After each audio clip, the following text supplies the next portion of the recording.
In the forgotten valleys where the stars fall low and the winds speak in whispers, a village once stood, shielded by cliffs older than memory.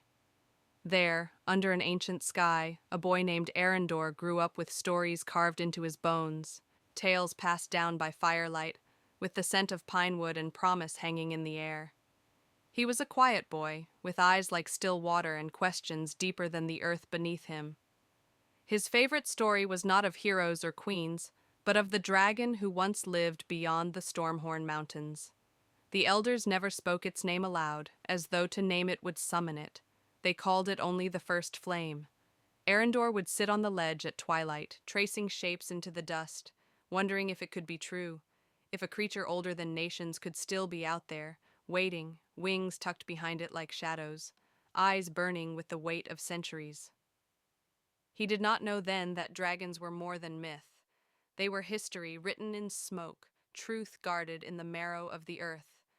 The first flame, as the story went, was no beast but a god in scale and sinew.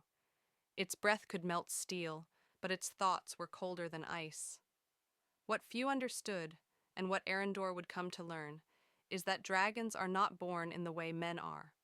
They are shaped, not from womb or egg alone, but from ancient forces.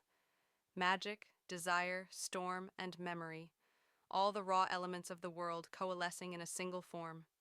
In truth, dragons do not all breathe fire. That, Arendor would later discover, was only one of many gifts bestowed upon them.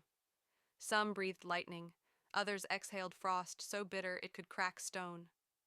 One tale spoke of a dragon whose breath carried a sleep so deep it could lull even the gods. Dragons adapted to the lands they ruled or wandered. Tundra, volcano, sea, forest. No two were the same. That was the first true lesson. Dragons are not a single species, but a vast, diverse order of ancient beings. Some towered like castles, others could curl within a human's shadow. Their kind existed across realms, not just in the land of man, but in skies, underworlds, and forgotten dimensions, folded behind the veil of waking life. When Arendor turned 17, the village fell silent. Cattle died in the fields, the river ran warm, and the moon seemed afraid to rise. It was then that the elders gathered in secret, their faces marked with worry, their voices hushed even indoors. Something was coming, or rather, returning. It was not spoken, but all felt it. A dragon had stirred. The village elder, Marin, once a dragon scholar before retreating into obscurity, summoned